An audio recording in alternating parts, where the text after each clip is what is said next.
Bonjour à tous, on se retrouve dans ce nouveau podcast avec Thomas Vaudescal, que vous avez déjà vu pour le développement de stratégies algorithmiques, que vous avez déjà vu sur le podcast des options. Et aujourd'hui, on va travailler un petit peu sur le métier de l'ingénieur financier. Je vais poser pas mal de petites questions à Thomas parce qu'on a envie d'en savoir plus sur ce domaine-là. Et puis, on va voir ensemble le métier d'ingénieur financier. Je suis vraiment un ingénieur financier de formation spécialisé dans le quant trading. Automatiser ces décisions de trading. Quelles études t'as fait pour devenir ingénieur financier? Je dirais même que les meilleurs sont ceux qui ont plus un profil mathématique. Quelle est la grosse différence entre apprendre la finance à l'école et l'appliquer concrètement sur le terrain? Un algo de trading peut remplacer totalement l'humain. Tout ce qu'un trader fait manuellement, ça peut aussi être automatisé. Et il faut arrêter de blâmer les institutions qui auraient les infos, qui auraient ci, qui auraient ça. Forex, indice, action ou option pour faire tourner une bonne stratégie algorithmique. Donc sans plus tarder, bienvenue Thomas. Je commence encore une fois par te demander qui es-tu, que fais-tu? Et voilà, je te laisse te présenter. Pour commencer, merci beaucoup Augustin de m'inviter encore une fois sur ce beau plateau. Moi c'est Thomas, je suis ingénieur financier. Je trade mes propres stratégies de trading algorithmique. J'ai aussi ma propre compagnie de trading. Ok. Comment tu te présentes aujourd'hui? Est-ce que tu te définis plus ingénieur financier, quant trader, développeur de stratégies algorithmiques? On sait qu'il y a beaucoup de noms pour adresser beaucoup de choses qui sont parfois un peu similaires, parfois différentes. Toi, tu te définis comment? Yes. Donc moi, c'est ça, je suis vraiment un ingénieur financier de formation qui s'est spécialisé dans le quant trading. Ok. Donc, c'est ça, l'ingénierie financière, c'est plus la science autour, donc les mathématiques, la finance, la programmation. Okay. Et le trading quantitatif, c'est ça, la discipline de créer des algorithmes avec du code, que bien sûr, c'est ça, on va pouvoir déployer ensuite. Ok, donc le terme ingénierie financière est très large, et après on rentre dans le concret avec le trader quantitatif. Exactement. Ok, exactement. ou quant trader en anglais. Ok, pour quelqu'un qui connaît pas du tout ton métier, est-ce que tu peux lui expliquer concrètement ce que c'est que quant trader? Bien sûr. Donc le quant trader, c'est tout simplement une personne qui va venir automatiser ses décisions de trading. Ok. C'est-à-dire que, par le biais d'algorithmes, il va y avoir des transactions sur le marché, sans intervention humaine, a priori. Okay. C'est tout le processus de développement et de mise en production d'une stratégie de trading automatisée. Ok, super. Et sans rentrer dans les détails de ton parcours, parce qu'on va y revenir après, c'est super intéressant pour les étudiants par exemple qui regardent ce podcast, mais qu'est-ce qui toi t'a amené intimement vers la finance de marché et le trading algorithmique? Bonne question. Je dirais que ça m'a toujours intéressé depuis quand même assez jeune. Je trouvais ça un peu mystérieux, ce métier de trader algorithmique. C'est ça, comment en fait...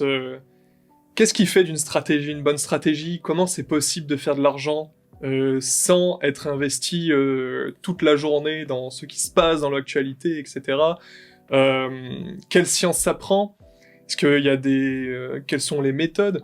Donc, c'est sûr, il y a l'aspect financier, mais il y a aussi tout cet aspect de problème ouvert, de recherche à ciel ouvert. Et voilà, moi c'est vraiment ça qui me passionne. T'aimais bien les mystères, t'aimais bien résoudre les problèmes, les jeux d'enquête, c'était ton truc, ouais. Exactement. Ça marche. Pour rentrer un petit peu sur ton parcours, tes études et comment on entame des postes comme ceux que t'as pu avoir dans ta carrière, ça commence par quoi? Quelles études t'as fait pour devenir ingénieur financier? Donc moi j'ai commencé avec une licence assez générale à HEC Montréal. Ok. Donc un baccalauréat pour les Québécois. Exactement. Donc j'ai touché aux mathématiques, j'ai aussi touché à l'économie. C'était quand même assez général. Puis dans ce baccalauréat, je me suis spécialisé en maths, finance et économie. Ok. Et en parallèle de ce baccalauréat, j'ai aussi fait, donc au Québec on appelle ça une mineure en mathématiques. Donc c'est une année en fait de spécialisation en mathématiques à l'Université de Montréal. Ok. Et ensuite, pour ma maîtrise, donc là j'ai fait ma maîtrise en ingénierie financière à HEC. Donc c'est vraiment là que je me suis spécialisé réellement. Ok, donc globalement ça fait quoi, 5-6 ans d'études? Au total, c'est ça, je dirais même plus 6-7 ans. Ok, exact, ouais. Ça marche. Et du coup, qu'est-ce que HEC a joué comme rôle dans ton apprentissage? Qu'est-ce que tu aurais à redire sur cette école en règle générale? Yes. Donc, ce que j'ai compris en arrivant à la maîtrise en ingénierie financière, c'est que c'était pas du tout nécessaire de faire le baccalauréat HEC au préalable. Parce que finalement, on était plus une exception que la règle. Il y avait beaucoup plus de personnes qui venaient, par exemple, de génie physique, de génie logiciel. Donc beaucoup de génies, beaucoup de personnes qui ont fait Polytechnique, mais aussi des personnes qui ont fait actuariat, ou encore même des licences d'économie. Donc finalement, on s'est retrouvé avec des personnes de plein d'horizons. Et ce que j'ai compris, c'est que y a plein de façons d'arriver en ingénierie financière. Et voilà. Donc c'est un domaine très large, ouvert à tous. Pas nécessairement obligé d'avoir étudié finance pour aller te spécialiser en ingénierie financière. Exactement. Ok. Et très rapidement, tu trouves que les profils plutôt finance vont être meilleurs que les profils plutôt généralistes qui viennent d'autres types de génie ou... Je dirais même que les meilleurs sont ceux qui ont plus un profil mathématique. Ok. Parce que vraiment, le socle de base de la maîtrise, c'est des maths. Forcément. Mais ceux, par contre, c'est ça qui ont une compréhension financière des produits par-dessus. C'est sûr que ça va les aider à cerner plus rapidement, avoir plus une intuition derrière certains concepts. Donc ça, okay. ça peut aider dans l'apprentissage. Super. Et aujourd'hui, là, t'en es rendu à la fin de tes études, t'as eu plusieurs postes. Est-ce que tu peux à la limite les rappeler, là, les quelques emplois que t'as eu à la sortie de tes études? Yes. Donc c'est ça, j'ai travaillé à la Banque nationale du Canada. Donc là, j'étais développeur algorithmique pour un desk de produits exotiques et aussi stratégie systématique. Ok. Ensuite, je suis allé à Deloitte. Deloitte. Et donc là, c'était plus pour faire la consultation d'ingénierie financière. Okay. Donc là, je me suis spécialisé en risque de crédit. Et après tout ça, je me suis dit, ok, là, je me sens vraiment loin des marchés. Le trading algorithmique, ça me manque. J'en fais plus du tout à Deloitte. Ok. Donc là, j'ai vraiment eu l'appel entrepreneurial. Et donc, j'ai décidé de créer ma propre compagnie. Super. Donc, c'est là où, voilà... la graine, donc Synerco, qui est le nom de mon entreprise, a commencé à germer. Puis petit à petit, c'est ça, j'ai commencé à développer mes services. Donc j'ai développé 3 grands services. Donc un service de coaching, où je vais en fait venir aider une personne qui désire approfondir le trading algorithmique, ou même se former. Donc je vais adapter en fait la formation à ses besoins. Donc très personnalisé, vraiment du coaching one-on-one. Ensuite, je vais avoir un deuxième service. Donc là, c'est une personne qui a de l'argent, qui veut pas prendre, qui veut en fait directement un algorithme de trading. Puis là, je vais pouvoir lui écrire pour lui. Donc un service qu'on a déjà pu... exact, c'est ce que j'allais dire. Un service sur lequel on a déjà pu collaborer et que je recommande à 100%. Là, c'est Thomas qui est très bon dans le développement et l'écriture de stratégie. Et le troisième? Et le troisième, donc là, c'est un peu plus général. C'est si la personne elle a un besoin de logiciel en finance, donc par exemple une sorte d'application pour prendre des décisions en temps réel sur un certain marché, donc ou encore une sorte de dashboard pour venir agréger des événements géopolitiques ou des choses comme ça, donc tous des mandats qui peuvent être réalisés. Exact. Je t'ai déjà vu coder tes logiciels de backtest ou d'optimisation ou même ton propre site internet. Il y a du gros potentiel, effectivement. Donc, globalement, si je résume, soit je suis un particulier lambda qui veut un service de développement quelconque parce que c'est dans tes champs de compétences, soit j'ai envie que tu m'aides à développer une propre stratégie personnelle sur les marchés financiers pour moi et mon propre capital, ou enfin, j'ai envie vraiment que tu m'apprennes le nerf de la guerre qui est comment développer ma propre stratégie et même mes propres stratégies puisque c'est un skill que je vais pouvoir développer sur le long terme. Exactement. Ok. Très bien dit. Super. Bah, félicitations pour ces projets-là. Et puis, globalement, quelques petites questions à la suite de ton parcours. Est-ce que tu savais déjà que tu voulais faire finance quantitative ou ça t'est venu progressivement? Alors moi, j'ai de la chance. En fait, je sais pas si c'est de la chance ou un problème, mais j'ai toujours su que je voulais faire ça depuis quand même, alors on va dire une dizaine d'années. Ok. C'est sûr que ça s'est affiné au fil des années. Au début, la science des données et la finance m'intéressaient énormément. Et j'ai réalisé que ce qui mêle les deux, c'est l'ingénierie financière. Donc finalement, oui, je dirais que j'ai toujours su que je voulais me spécialiser dans ce genre de domaine. Ok. Et c'est vraiment là, quand j'ai appris l'existence de la maîtrise en ingénierie financière, que là, ça a fait C'est ça que je veux faire. Ok, génial. Et ça répond à ma question. J'allais te demander à quel moment tu t'es dit justement que tu voulais te spécialiser en ingé fin et pas rester dans quelque chose de plus classique en finance. Donc, génial.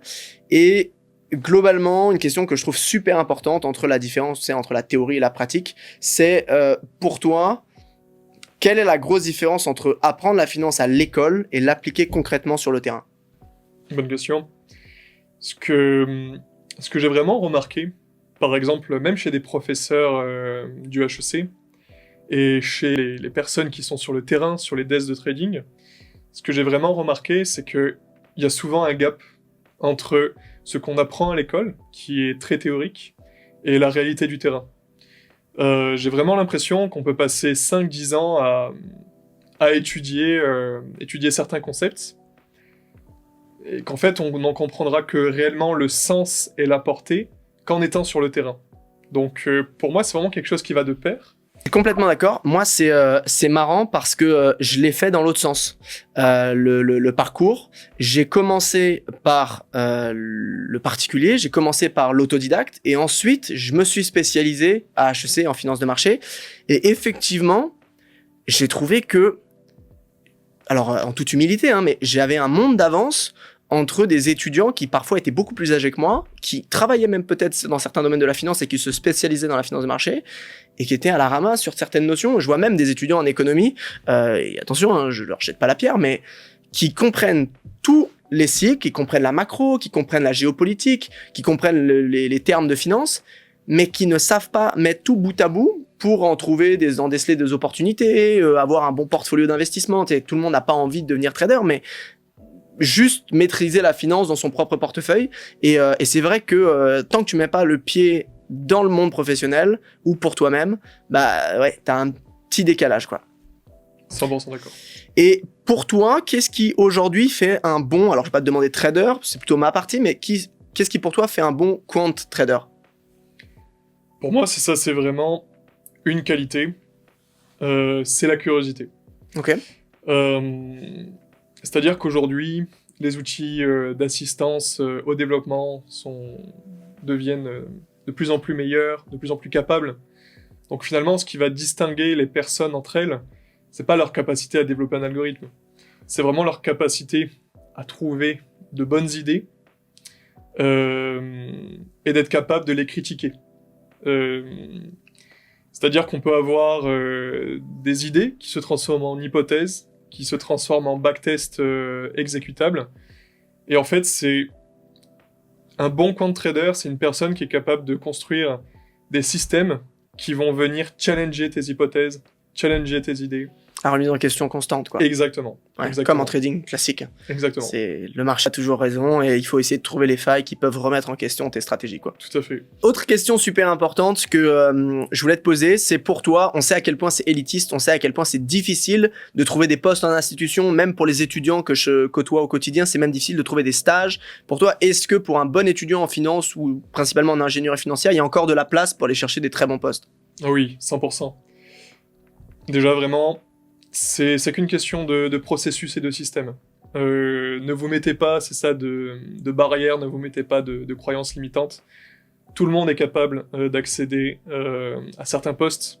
Il suffit juste d'avoir la bonne méthode de travail, de connaître les skills sur lesquels il faut mettre l'emphase, puis ça reste accessible, même si c'est très compétitif, comme tu dis. Ok, et pour conclure sur cette partie-là, il y a beaucoup de nouveaux scénarios qui ont été implémentés et qu'il n'y avait pas forcément des dernières années. Est-ce que tu penses que les skills et la finance en général, c'est une perpétuelle adaptation au marché? Parce qu'il y a 10 ans, on parlait pas nécessairement de machine learning, on parlait pas d'automatisation IA, on parlait pas de... Est-ce que pour un étudiant, ça prend quand même de vraiment rester... Le meilleur étudiant qui pourra avoir le stage, c'est celui qui est le plus au goût du jour, quoi. Excellent point. Puis ça même, à la maîtrise, on l'a vu. C'est-à-dire que même les professeurs, ils disent, nous, on est forcés d'adapter les programmes parce que le domaine, il progresse constamment. Exact. Donc, ils peuvent pas rester sur les outils qui existaient il y a 15-20 ans. Ils sont obligés de mettre à jour, comme tu dis, avec, par exemple, le machine learning, certaines techniques avancées, donc à jour le programme. Donc oui, finalement, Un bon compte trader, c'est aussi une Quelqu'un personne qui qui sait est capable s'adapter, ouais. d'apprendre en continu. Extrêmement important. Super. Maintenant, je vais te proposer de faire quelques petits jeux. On va commencer par un vrai-faux. Je vais te donner des phrases et tu vas simplement me dire vrai ou faux, sans développement. Une petite phrase à la limite accessoire si tu veux. Et puis, certaines questions dont j'aurais certainement envie qu'on revienne dessus. Le trading algorithmique, c'est réservé qu'aux banques et aux hedge funds. Faux. Aujourd'hui, c'est ça, moi je pars du principe que ça n'a jamais été autant accessible que de faire du trading algorithmique. Je suis complètement d'accord. Un particulier peut créer une stratégie algorithmique rentable avec les bons outils. 100%, vrai. Ok. Un algo de trading peut remplacer totalement l'humain. Faux. L'humain doit toujours rester dans la boucle, ne serait-ce que pour surveiller sa courbe de PNL. Exactement. Celle-là, elle est pour toi et je vais te laisser développer un petit peu. Plus une stratégie est complexe, plus elle est performante. Alors faux. C'est ça moi ce que j'aime bien dire, c'est que si on comprend pas pourquoi sa stratégie elle gagne de l'argent, on comprendra pas pourquoi sa stratégie elle perd de l'argent aussi. 100%. Donc complexe ne rime pas avec meilleur du tout. Complètement d'accord. Le backtest est suffisant pour savoir si une stratégie va fonctionner en réel. Non, faux. Jamais. C'est sûr, c'est une étape importante, mais jamais suffisante. 100% d'accord. La majorité des algos vendus en ligne sont dangereux ou mal compris par les acheteurs. Le danger, encore une fois, c'est ça, c'est la... Je dirais faux, déjà. Faux, mais c'est ça, le danger, c'est... Le vrai danger, c'est de ne pas comprendre, justement. Le manque de connaissances. Exactement. Ouais. Ok. Beaucoup de particuliers confondent automatisation et rentabilité. Alors, ça, c'est vrai. On a l'impression que... Donc, je vais argumenter un peu. Ouais, je t'en prie. Que le trading algorithmique, c'est une sorte de discipline qui est supérieure à d'autres pratiques, comme le swing ou le trading de tendance, ou je sais pas.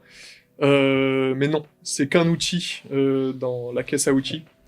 Puis, tout comme un trader ne peut pas vraiment trader à la seconde manuellement, des algorithmes ont vraiment du mal aussi à saisir toutes les nuances macroéconomiques, géopolitiques. Donc, Je suis complètement d'accord. Moi, je dis que, alors, je ne blâme pas les passionnés de scalping. C'est une discipline hors pair qui demande une psychologie à toute épreuve.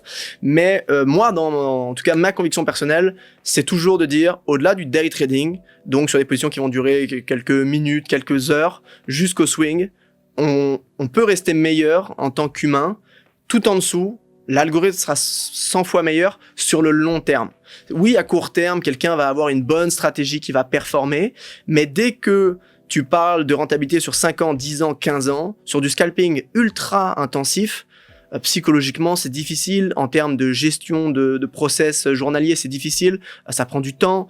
Donc, voilà. Après, c'est encore une fois ma conviction personnelle. Mais, ok. Le trading algorithmique laisse plus de liberté que le trading manuel.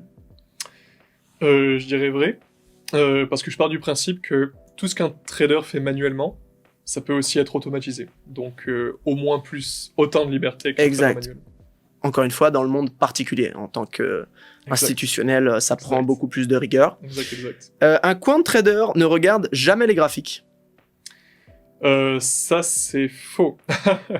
Ok. C'est-à-dire qu'un quant trader, il a accès à tous les outils. Donc si il pense que c'est l'analyse technique qui lui donne un avantage sur le marché, et qu'il a pour ça besoin de regarder des graphiques, Exact, qu'il ça dépend de utilise. son type de stratégie. Exactement. Ok, et est-ce qu'il regarde la macro? Encore une fois, ça dépend du type de stratégie. Parce que j'ai déjà entendu 2 personnes que j'avais invitées sur ce podcast me dire nous, on regarde plus les lignes de code que la macro, et C'est ça. voilà, je mettrai le petit extrait là juste ici.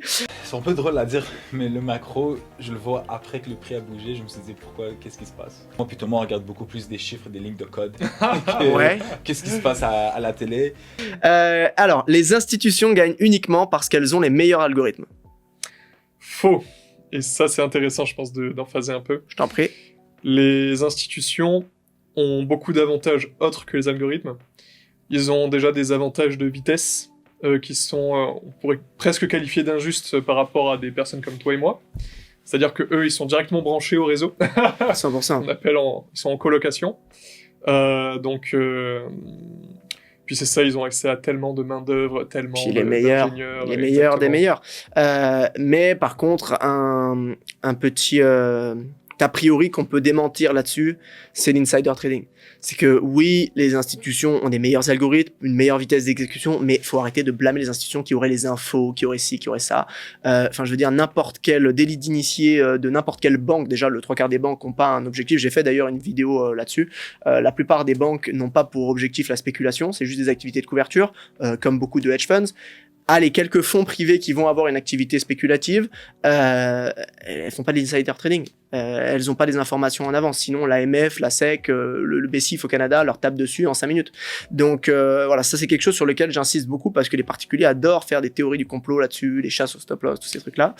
Le vrai avantage d'un quant, c'est la discipline et la rigueur statistique. Je dirais que oui, ça fait partie de ses avantages. Exact. Ok. Une stratégie algorithmique peut être bonne sur le papier et mauvaise en exécution réelle. 100%. Juste pour rephaser un peu, parfois, le papier ne prend pas en compte le slippage, le bid-ask spread, ou d'autres problèmes d'exécution comme la latence ou... 100%. L'intelligence artificielle va remplacer tous les traders. Faux. Justement, moi je pense que plus de personnes vont pouvoir devenir des traders grâce à l'intelligence artificielle, Je suis complètement d'accord. et ça vient avec une responsabilité aussi. Un grand pouvoir implique de grandes responsabilités. Exactement. Le plus gros risque d'un algo, ce n'est pas le code, c'est souvent celui qui l'utilise. 100%. Un algo ne fait que ce qu'on lui demande de faire. Exactement, et en trading, ton pire ennemi, c'est toi-même. Ok, on va passer sur un deuxième petit jeu, c'est fini ma phrase. Donc globalement, je vais te donner un préjugé, une phrase, un aperçu, et puis tu vas la conclure. Un bon trader algorithmique débutant devrait commencer par Se former. 100%. La plus grosse erreur des particuliers avec les algos, c'est On pourrait dire l'overfitting. Exact. Vouloir trouver, c'est ça la meilleure stratégie à tout prix. complètement, ouais. Beaucoup de gens pensent que le trading algorithmique, c'est... Inaccessible. Je suis d'accord, ouais. Ça paraît toujours compliqué, les chiffres, les formules. Une stratégie rentable en backtest ne veut pas dire... Une stratégie rentable en live, comme on a dit. Exact. Alors celle-là, elle est intéressante. Un algo mal conçu peut devenir dangereux quand... Quand le régime va changer. Donc on peut avoir fait notre backtest sur 3 ans, par exemple sur les 3 dernières années. Et puis un événement comme la Covid 2.0 va se produire. Et là, rien ne va plus dans notre stratégie. Complètement d'accord. Donc, J'en profite pour te poser une petite question là-dessus. Un actif que beaucoup de membres de la communauté, que moi-même j'ai pour habitude de trader par moment, c'est l'or, le gold. C'est l'un des actifs sur lequel la volatilité, je trouve, ça fait plus de 5 ans que je suis sur le marché, a complètement changé. On est bien d'accord que l'ingénieur qui avait son algorithme qui tournait en 2020 avec une centaine de points de distance à la journée, donc une volatilité plutôt raisonnable, et la volatilité d'aujourd'hui, il y a un monde entre les deux. Donc la stratégie qui était applicable a forcément dû être retravaillée. 100%. Ça, c'est extrêmement important. C'est là où l'ingénieur financier doit se rappeler que il faut un rationnel économique derrière ces stratégies. Il faut pas seulement un rationnel statistique. Exact. Ce qui va marcher pendant 5 ans ne va pas forcément marcher les 5 prochaines années. Surtout si la géopolitique change, certaines règles du jeu vont changer, donc c'est ce que j'entends par régime. Donc oui, extrêmement important de remettre en question les hypothèses, surtout quand des événements très importants sur les marchés se produisent. Ok, le trading manuel et algorithmique devrait être vu comme... Complémentaire. Complètement. Avant de risquer de l'argent réel avec un algorithme, il faut absolument... Commencer par tester les hypothèses, tester, que ça soit même manuellement, mais vérifier ces idées. Ok, si tu devais donner un conseil à quelqu'un qui veut créer sa première stratégie, ce serait... Commencer simple, très important. Et faire carrière en finance quantitative, ça demande... De la passion. du courage et de la passion. Du courage et de la passion. Ok, super. On va passer à un troisième petit jeu. Je vais te donner des exemples, des indicateurs, des time frames, et puis tu vas nous dire pas ce que tu considères être la meilleure. Attention, il n'y a pas de meilleure stratégie, il n'y a pas de meilleur time frame, il n'y a pas de meilleur actif, mais ce que toi, du moins, tu préfères. Stratégie court terme intraday ou stratégie swing algorithmique? Plus court terme intraday. Ok. Time frame 1 minute, 15 minutes ou daily?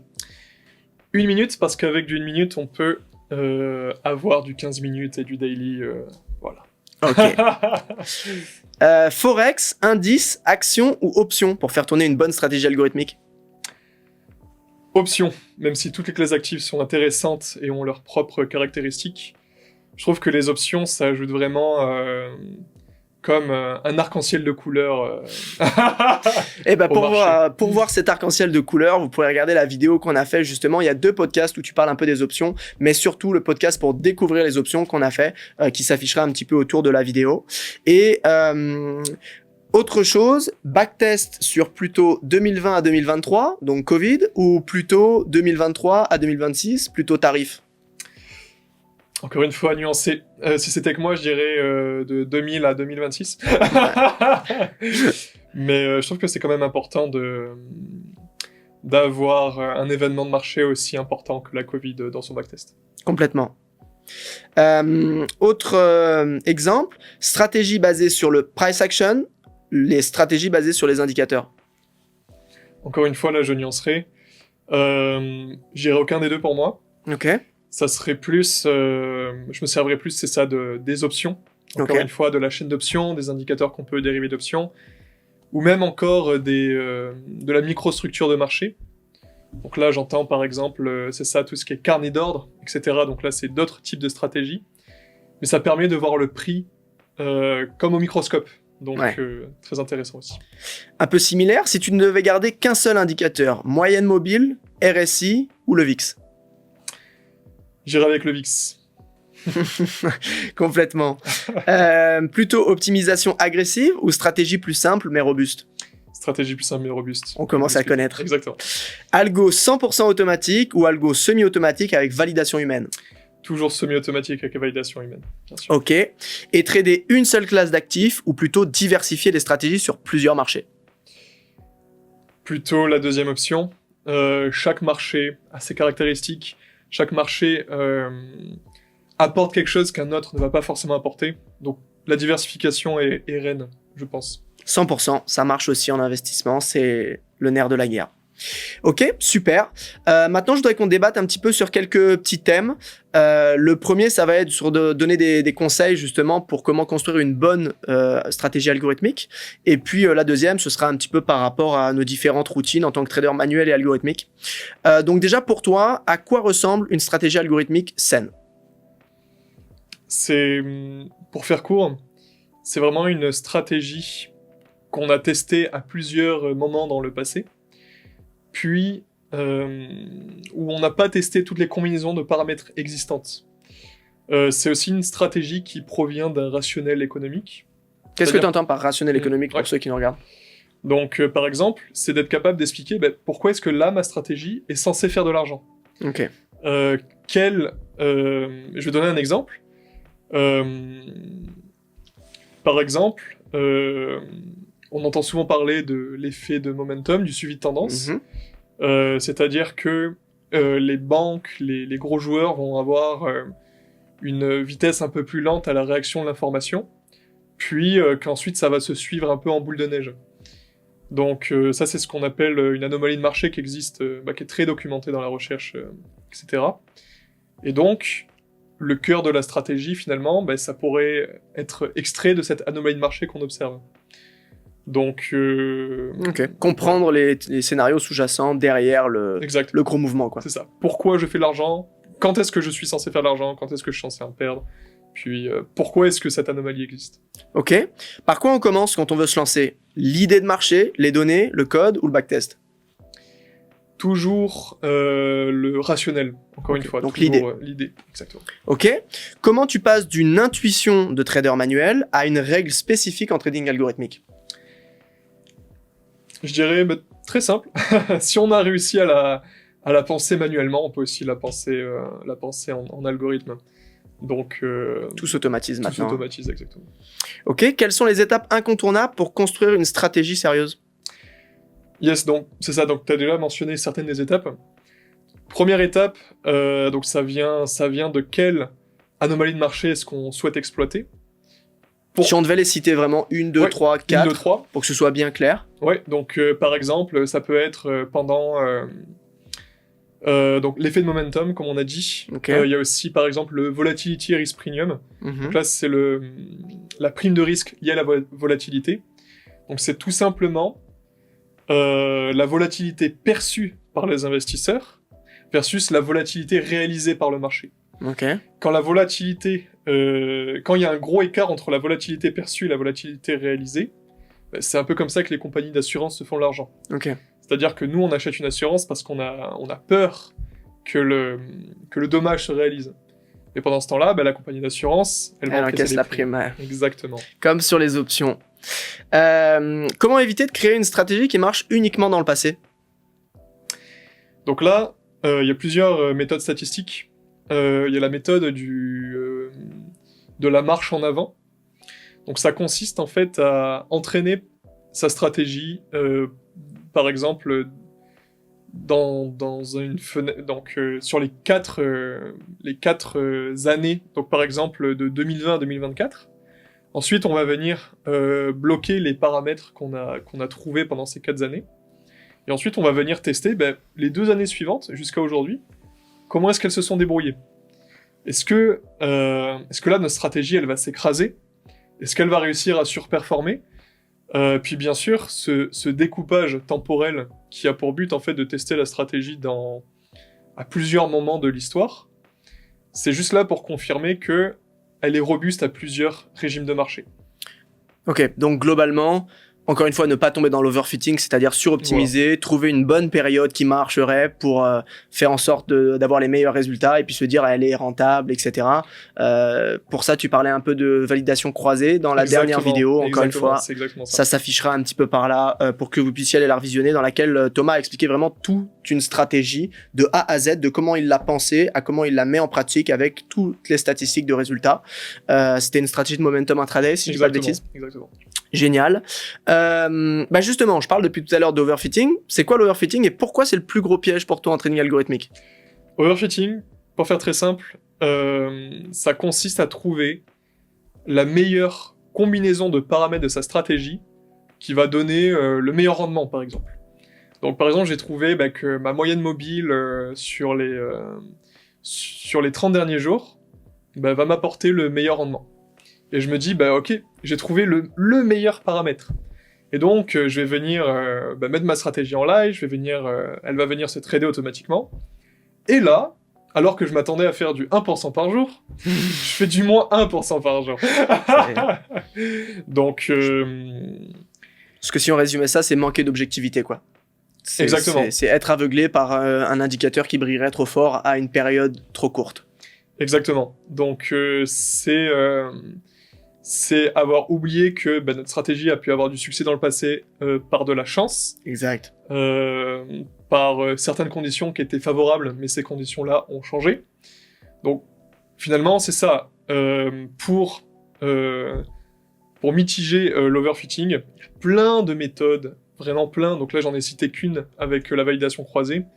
Mais par exemple, on pourrait venir simuler des scénarios, puis étudier, par exemple, dans combien de pourcentage, dans combien c'est ça, de pourcentage de cas je suis au-dessus d'un certain seuil de perte, ou des choses comme ça. Ok, mais sans vouloir t'interrompre, mais qu'est-ce qui fait qu'à un moment donné, tu te dis, là, ça y est, j'ai suffisamment de choses pour passer en live. Et c'était ma prochaine question. Qu'est-ce qui différencie le paper du live? Qu'est-ce qui fait que là, tu te dis, j'en ai assez et je vais pas aller chercher encore plus de confirmation? Yes. Donc, encore une fois, c'est ça le plus important, c'est vraiment le système de vérification. Dans ce système, il y a la validation croisée. Ok. Il y a tous les tests statistiques. Validation croisée qui prend des moments un peu Exactement. complètement aléatoires et qui va donner un modèle statistique représentatif de ok, je gagne sans choisir mes moments à tel % du temps, quoi. Exactement. Ce qu'on veut, c'est que la performance, elle soit consistante. C'est ça, on veut pas que... c'est possible que la stratégie, elle soit plus ou moins réactive à certains moments, mais on veut que ça reste cohérent et robuste dans le temps. C'est-à-dire, c'est ça. On veut pas qu'elle gagne 100% pendant un mois, puis ensuite elle perd tout le mois suivant. On veut quand même une consistance. Ok. Et pour conclure sur cette thématique, quels sont les 3 indicateurs que tu vas regarder dans tes résultats de backtest pour te dire, ok, là ma stratégie elle marche plutôt bien, parce que souvent on va me donner le drawdown minimum ou on va me donner la performance, on va me dire oh j'ai fait 580%, oui mais ton drawdown est à 70, ton profit factor. Qu'est-ce que toi tu regardes concrètement pour être objectif et professionnel? Très intéressant. Donc moi au lieu de penser en métrique unique, Ouais. je vais essayer de penser en distribution. C'est-à-dire, par exemple, je vais m'intéresser, ok, ben là, c'est quoi la distribution, par exemple, de mes pertes? Ou par exemple, c'est quoi la distribution? Comment mes trades gagnants sont répartis, par exemple, dans certains régimes de marché? Donc, par exemple, quand le VIX est supérieur à, je sais pas, 20, comment Ok, comment tu ma pousses la stratégie métrique va se dans débrouiller? tous les détails en fait. Exact. Je vais essayer de penser en fait en conditions et je vais essayer de penser en distribution. Ok. Et pour un particulier, on va dire, qui n'a pas ton niveau évidemment, Ok. Pour être, qu'est-ce que lui il peut regarder? Tu vois ce que je veux dire? Parce que c'est sûr bien qu'il sûr. faudrait qu'il pousse, mais s'il doit pousser autant, bah il t'appelle. Yes. Donc la vraie question c'est lui quand il est seul face à son backtest. Ok. Par exemple, tu connais un petit peu les résultats de MetaTrader. Ok, bah quelle métrique il doit regarder? En réalité, la plus importante. Yes. Donc une des plus importantes, je dirais, c'est le Sharpe ratio, Ok. le classique, le rendement ajusté au risque, aussi le maximum drawdown. Donc c'est quoi la perte maximum en pourcentage réalisée sur toute la durée du backtest. Et enfin le rendement, on appelle ça le rendement géométrique annuel ou le CAGR, mais en gros c'est en moyenne combien de pourcent ta stratégie va faire par an. Ok. Ça c'est important. Ça c'est important. Ça c'est très très important parce que se lancer dans une stratégie qui fait 100% par an, comme beaucoup aiment le dire, c'est compliqué. C'est Exact. essayer d'avoir une métrique qui va te donner ça sur un certain nombre d'années. Et encore une fois, ces 3 métriques, ou même toutes les métriques, elles dansent ensemble. C'est-à-dire Ouais. qu'en isoler une sans regarder les autres, ça n'a pas de sens. Exact. Encore une fois, c'est de l'overfitting. Dernier petit point que je voulais qu'on évoque, c'est les routines. Donc la routine d'un trader manuel face à celle d'un quant trader. Pour commencer, moi, ma routine personnellement, c'est préparer ma semaine le dimanche, c'est justement le matin démarrer sur ma session, me mettre à jour de mes articles, de ma fondamentale, puis rentrer sur mes graphiques, soit manager les positions que j'ai en cours, soit prendre de nouvelles positions swing. J'ai aussi quelques petites stratégies à plus court terme.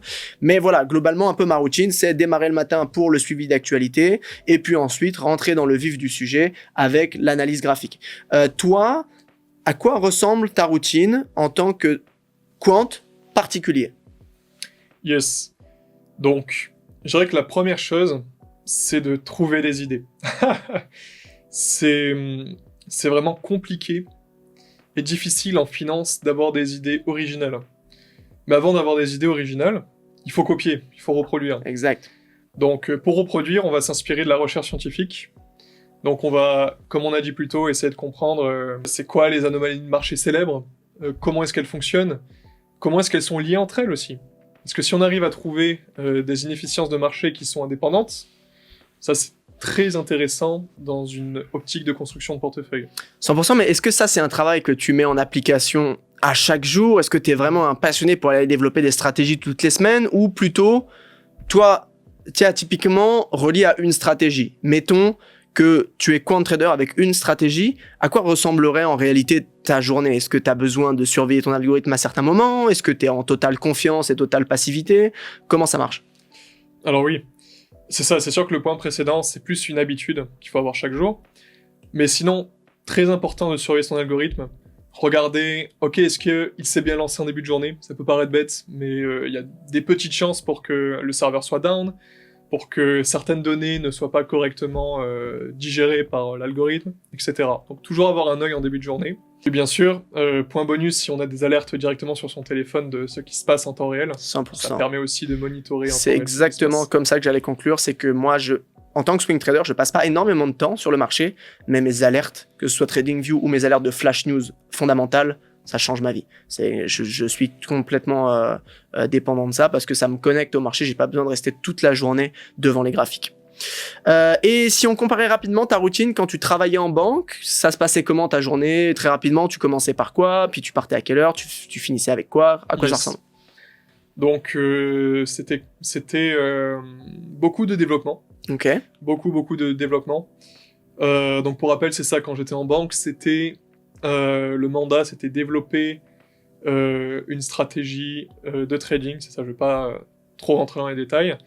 Donc c'était surtout de la collaboration avec les autres membres de l'équipe pour développer cette stratégie-là, s'assurer que les hypothèses sont respectées, s'assurer que le code est robuste, s'assurer que le code est assez efficace aussi, parce que c'est quand même assez important de pouvoir itérer rapidement. Parce que quand on fait des tests et si on doit attendre par exemple 2 heures que le code roule, ben, c'est un problème. Ouais, c'est important. Exact. Donc, Et donc globalement, tes journées ressemblaient à quoi? T'arrivais le matin ça, j'arrivais le matin à 9h. Ouais. C'est ça, je m'installais, je discutais avec les autres managers de l'équipe, on faisait le plan pour la journée, qu'est-ce qu'on voulait implémenter, c'est quoi les sprints de features qu'on veut voir apparaître dans la stratégie pour les 2 semaines à venir, par exemple. Ok. C'était quand même du développement constant pour rester adapté à l'actualité aussi à chaque jour. C'est pas un développement d'une stratégie, ok, c'est bon, vous l'avez, débrouillez-vous. C'est du management aussi à côté, quoi. Exact. Même si la stratégie, en fait, était déjà très claire dès le début. Okay. C'est-à-dire qu'elle n'avait pas pour vocation de s'adapter à l'actualité. Exact. Elle avait juste pour vocation, c'est ça, de répondre à un cahier des charges très précis. Ok, super. Et donc, du coup, tu dirais que c'est quoi qui change entre à la banque et le faire chez toi? Est-ce qu'il y a une différence déjà? Alors, je dirais que la plus grosse différence, c'est les contraintes. C'est les contraintes à la banque. Donc, il y a plus de contraintes, ça c'est certain. On peut pas faire ce qu'on veut. Même c'est très régulé, très cadré. Par contre, l'avantage d'être à la banque, c'est qu'on va souvent avoir accès à des données qu'on n'aurait jamais eues ailleurs. Exact. Donc ça, c'est important. 100%. C'est une vidéo que j'ai faite justement qui est sortie hier qui parle de la différence entre le métier de trader retail et de trader institutionnel. Et le gros avantage du trader institutionnel, c'est justement le cocon, tout l'écosystème, toutes les datas auxquelles il peut accéder que le trader retail doit soit payer à ses frais, soit carrément ne peut pas y accéder. Donc pareil, ça s'affichera un petit peu autour de ça. Quelle data justement toi tu surveilles au quotidien? Les data d'options, le VIX? Yes. Donc exactement. Donc le VIX très important. Ouais. Je vais surveiller aussi beaucoup de données d'options pour donner un peu plus de détails. Je vais beaucoup surveiller le positionnement des market makers sur leurs Greeks.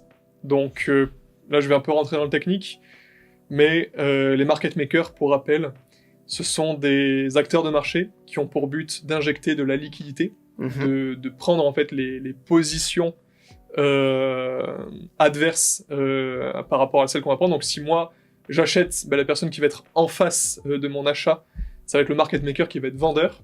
Ça va pas être forcément un vendeur comme toi et moi. Exact. Ça va être le market maker qui va s'occuper de prendre l'exécution, la position.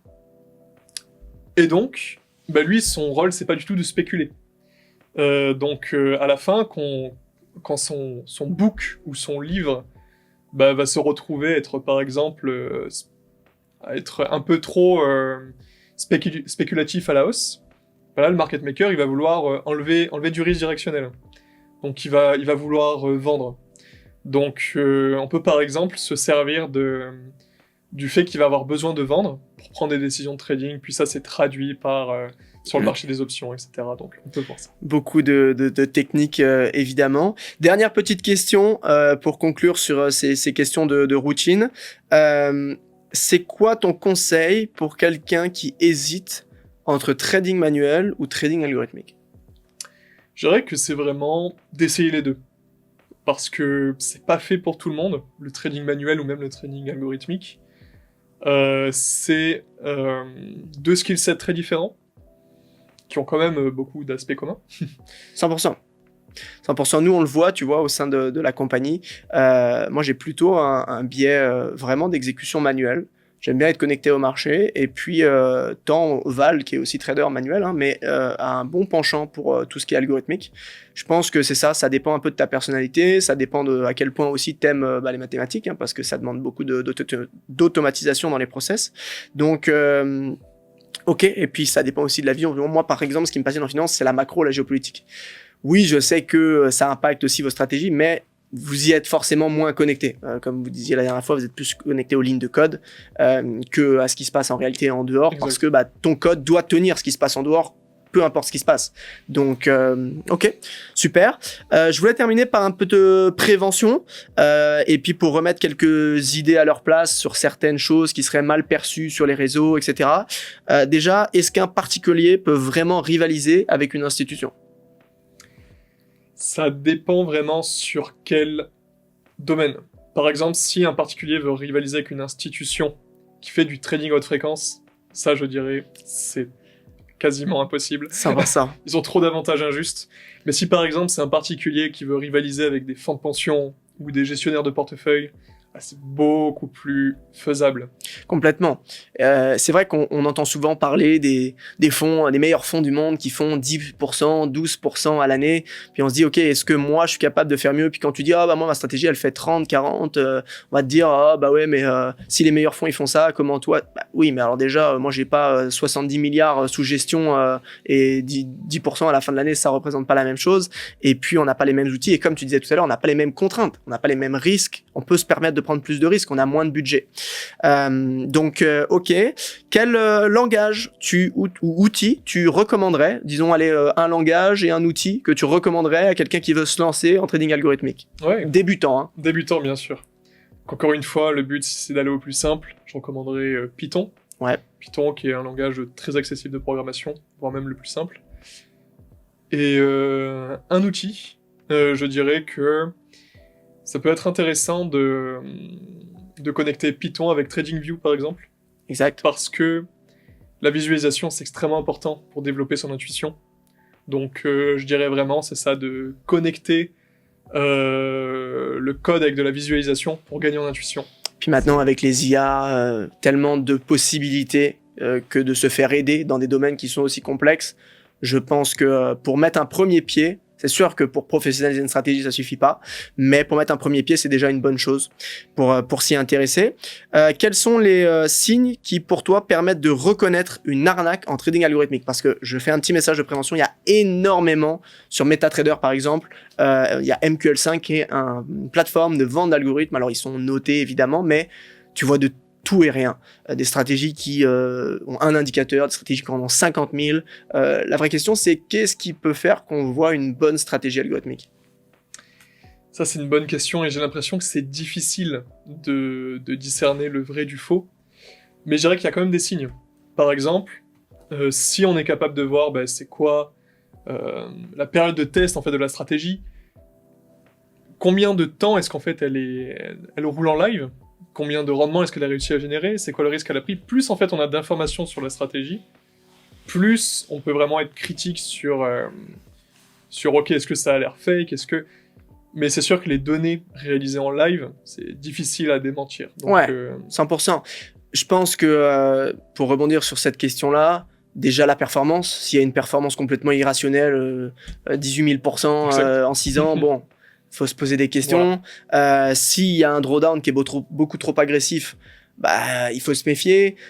Et puis c'est pareil, les courbes de rendement de backtest qui montent exponentielles, c'est difficile. Donc ok. Et du coup, pour toi, est-ce qu'il vaut mieux acheter un algo, le louer ou apprendre à le construire soi-même? Alors, c'est sûr que chacun a son besoin. Mais moi, je pars du principe que c'est toujours mieux de comprendre ce qu'on fait. Donc c'est sûr que moi, je vais pousser pour l'apprentissage. Donc, je vais vraiment recommander aux gens, si c'est une voie qui vous intéresse, si c'est une voie que vous avez envie de pousser, apprenez par vous-même. Ça remplacera jamais... 100%. Ouais. Et ils pourront te contacter pour faire ça. T'as un site qui sera en description, ton site internet, tes réseaux sociaux. De toute façon, ça sera posté sur nos 2 pages respectives. Et puis, pour conclure, le mot de la fin, quel conseil tu donnerais à quelqu'un qui veut se professionnaliser dans le trading? Yes. Pour quelqu'un qui veut vraiment se professionnaliser, Je dirais que c'est important de s'entourer de personnes qui sont déjà professionnelles, si vous pouvez. Complètement. Parce qu'on n'apprend jamais mieux. On a l'impression que le trading algorithmique, c'est quelque chose qui se fait tout seul dans sa chambre, que partager des informations, c'est tabou, que ça revient à révéler sa stratégie. Mais au contraire, moi je pense vraiment que c'est collaboratif. C'est exactement pour ça que nos communautés respectives sont là, qu'on s'entraide, qu'on mutualise nos travaux de recherche, qu'on organise des événements pour que les gens se rencontrent, parce que c'est important. Les contacts en finance, pour moi, c'est l'un des game changers si tu veux passer au niveau supérieur. Exact, 100%. Super. Et ben en tout cas, merci Thomas pour toutes ces super réponses. Je pense que ça pourra en aider plus d'un. Merci pour ton temps, comme d'habitude. Et puis au plaisir de remettre ça sur une nouvelle thématique très prochainement. Merci à toi Augustin, c'était un plaisir. Si ce podcast t'a plu, je te laisse t'abonner à nos chaînes respectives, mettre ta question en commentaire, un petit like et activer la cloche de notification. On se voit bientôt.